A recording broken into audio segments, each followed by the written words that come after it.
friends, how's it going? Today I'm going to be updating you with what's happening in my garden, and today I'm also going to be planting out my garlic. It's the 4th of April today, so I've got some elephant garlic, Italian pink and Glenarge garlic. So these two I bought from Green Harvest, which is a local company. It comes with a little instruction booklet, so I'm using some of those tips today and also going on my experience of planting garlic out in the garden. So last year I planted my garlic in these smaller beds and they didn't do very well. The only one that did well was the elephant garlic. I don't think these beds were draining well enough. I think the soil got too boggy and they rotted. So I'm going back to this larger bed this year. So I didn't plant any garlic in it last year. So I'm hoping for good results this year. I've just recently put some fresh mushroom compost on this bed, some chook fertilizer, and I'm going to be covering it with some sugarcane mulch and making 3 rows for the garlic.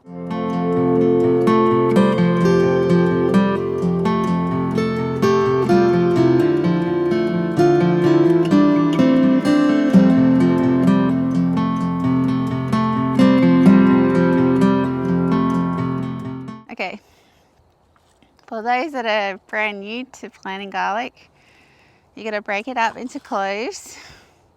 The flat side goes to the bottom, the pointy side to the top, and then you push it down into the soil with the top just below the soil surface, and you plant the cloves 10 centimeters apart.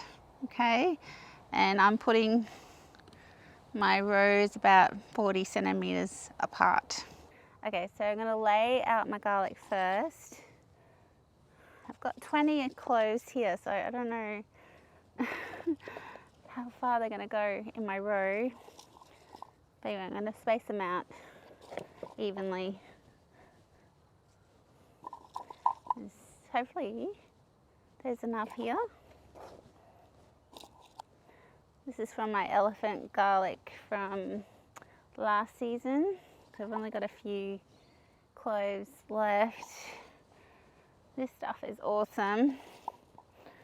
Such big cloves, and they've got a very mild flavour, and they're awesome in casseroles and curries. Oh, look at that, I've got 2 left. Maybe we can squeeze one in, another one somewhere. Squeeze it like that. Okay. And garlic bread, we're making garlic bread with them too, so that's really yummy.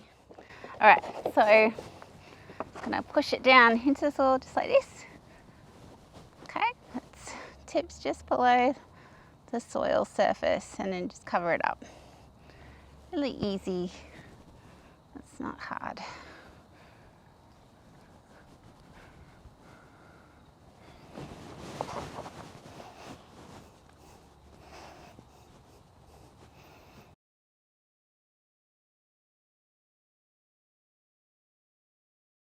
So when planting in the subtropics, you can plant from March to early April, so it's not too late to be planting your garlic now.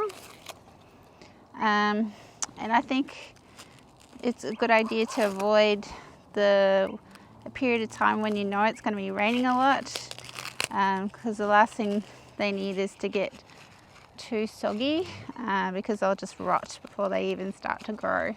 I think generally use the largest cloves if you can. It will produce a bigger bulb. So I also forgot to say, I'm not going to water them in right now. Ideally you can leave them 2 weeks until they start sprouting before you can water them. If you're expecting a big downfall of rain, maybe find a way to protect them so they don't get too soggy and then die from being rotted.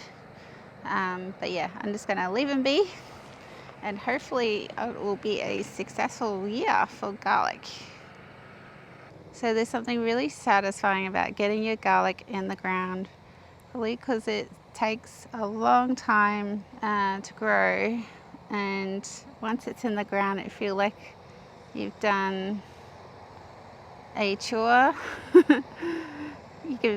You've given yourself a big tick off your checklist for gardening for that season, and there you go. I've got a few leftover cloves, so I'm just going to maybe put them in pots in random places around the garden, and well, that'll be interesting to see where garlic performs better as well. So I've got a few crops in the ground already. These are seedlings I started about a month ago. I've got some bok choy here, and that one's doing really well already. First thing you need to check on, see how it's getting little holes in it already. You can peel these back and have a look behind and see if they've got any grubs eating them already. And if they are, you can pick them off yourself, or I found that BT works really well. Here's a zucchini, which is not ideally a winter crop, but I thought I could try and get some fruit out of it before it gets cold, as we get fruit fly here in summer, and I just was not having any luck in the end getting zucchini, so I may get some fruit before it gets too cold. Over here I've got silver beet, and this is the rainbow stuff, so it's rainbow chard. This is beetroot.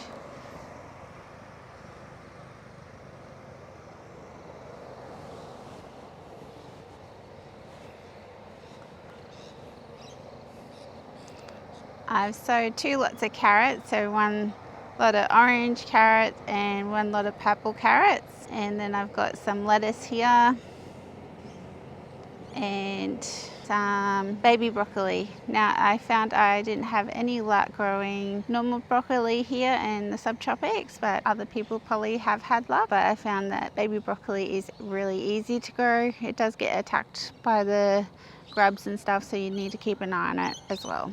Today I've sowed some seeds in these 3 beds here up the top. Some onions. I did start onions in the seedling trays, but they haven't popped up. So I've put them out here in the garden, and I'll just see what happens.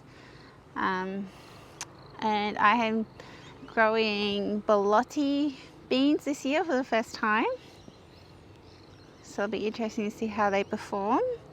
And I've also got some broad beans. So we'll see how they go as well.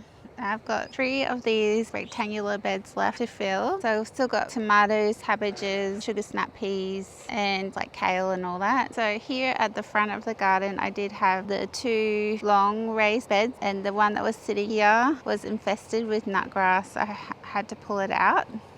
These 2 beds were full of nutgrass as well, so I had to pull them out and pretty much waste the soil, so I've just scraped away the soil.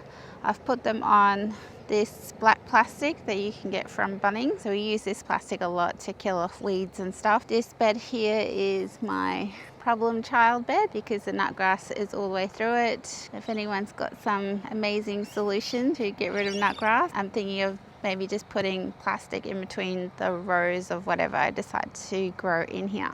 So here's the 2 long raised beds, and I'm not sure whether I'm going to leave them here on the plastic or set them up somewhere else. Thanks for joining me in the garden here today. I hope I inspired you to get your garlic in the ground. Let me know what you're growing in your winter garden, what you're looking forward to. Until next time, take care and happy gardening.